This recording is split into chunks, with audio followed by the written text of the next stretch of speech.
Assalamualaikum warahmatullahi wabarakatuh. Selamat pagi Bu. Nama saya Dadang Sopian, kelas C8, mata kuliah budaya organisasi. Saya akan memilih dari salah satu ruang lingkup budaya organisasi. Materinya ialah perubahan organisasi dan proses kepemimpinan. Yang pertama, proses perubahan organisasi. Yang kedua, kepemimpinan dalam organisasi. Yang ketiga, komunikasi dan kepemimpinan. Proses perubahan organisasi ada 4, yaitu yang pertama model perubahan organisasi, yang kedua reaksi perubahan organisasi, yang ketiga komunikasi dalam proses perubahan organisasi, yang keempat perubahan tidak terencana.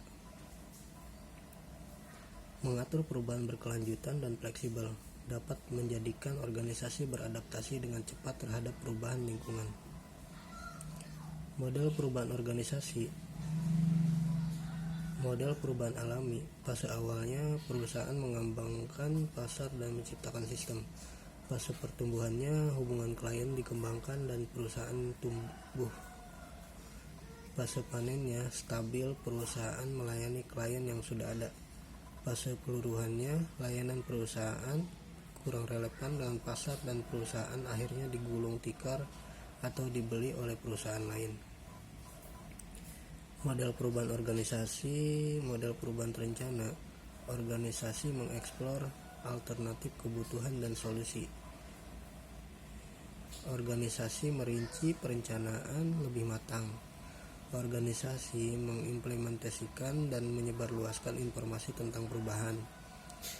Organisasi mengintegrasikan perubahan tersebut ke dalam aktivitas organisasi. Reaksi perubahan organisasi. Kepemilikan, kurangnya dukungan manajemen owner. Manajemen puncak memaksa perubahan, tindakan tidak konsisten oleh manajemen puncak.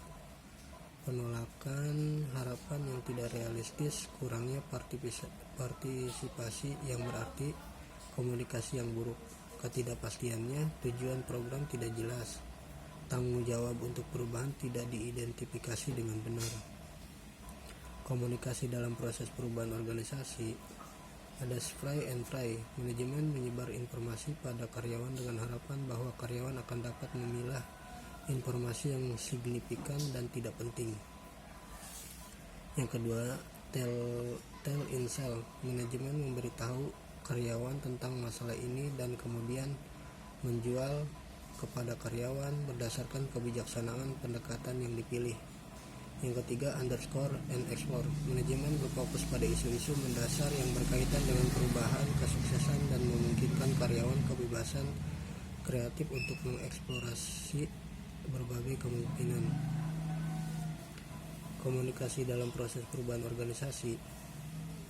Ada identify and reply, yaitu manajemen mendengarkan dan mengidentifikasi masalah utama karyawan dan kemudian menanggapi masalah-masalah tersebut. Yang kedua, withhold and uphold, yaitu manajemen menahan informasi sebanyak mungkin. Ketika manajemen dihadapkan dengan pertanyaan atau desas-desus, mereka akan menegakkan kebenaran. Perubahan tidak terencana. Krisisnya perubahan yang tidak terencana yang dapat mengguncang organisasi dan semua orang yang terkait dengannya. Tahap krisisnya, prakrisis, mencegah atau mempersiapkan kemungkinan masalah. Krisis terdapat banyak ketidakpastian dan orang-orang di dalam dan di luar organisasi mencoba memahami isu yang terjadi. Pasca krisisnya, komunikasi berfokus pada penentuan tanggung jawab, mungkin meminta maaf dan membangun sistem untuk mengatasi krisis serupa di masa depan. Komunikasi dalam krisis organisasi. Eksternalnya seperti pelanggan, regulator, dan masyarakat umum. Internalnya seperti karyawan. Kepemimpinan organisasi. Model kepemimpinan. Kepemimpinan yang efektif sangat penting dalam proses perubahan organisasi. Model kepemimpinan, ciri umum pemimpin. Yang pertama, kecerdasan, kemampuan verbal dan penalaran. Yang kedua, kepercayaan diri, keyakinan bahwa seseorang dapat membuat perbedaan. Yang ketiga, tekad, keinginan yang gigih untuk menyelesaikan pekerjaan. Yang keempat, integritas, kualitas, dan kepercayaan. Yang kelima, sosialisasi, ramah, dan terbuka. Model kepemimpinan ada dua, yaitu teori kontingensi. Seorang pemimpin yang berfokus pada tugas akan lebih efektif dalam situasi terstruktur daripada seorang pemimpin yang berfokus pada hubungan. Yang kedua, teori relasional. Konsep kepemimpinan transformasional yang menyoroti cara-cara pemimpin membangun tingkat kepercayaan bawahan dan menginspirasi bawahan untuk meniru perilaku mereka. Model kepemimpinan transaksional dan transformasional dijelaskan. Pemimpin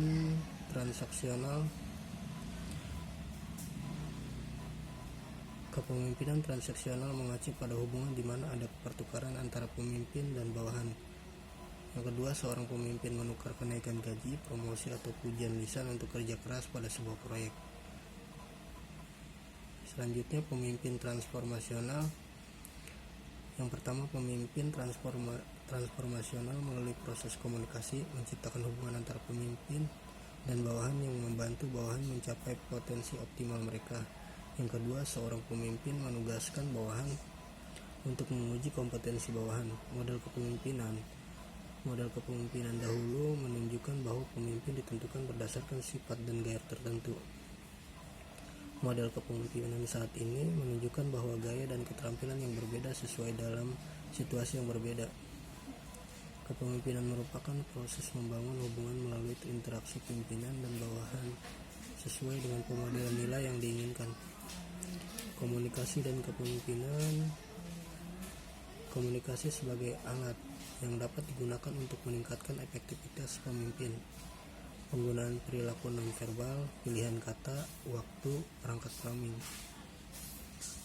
Komunikasi dan kepemimpinan. Komunikasi adalah proses manajemen makna dan didasarkan pada pencapaian tugas, interaksi antar anggota organisasi. Cukup sekian.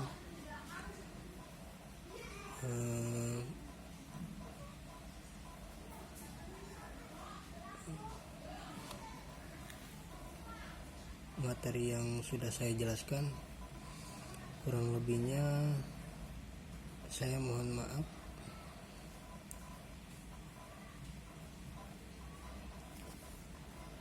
Saya akan tutup materi ini untuk memenuhi syarat-syarat ujian akhir semester saya. Kurang lebihnya mohon maaf. Terima kasih. Assalamualaikum warahmatullahi wabarakatuh.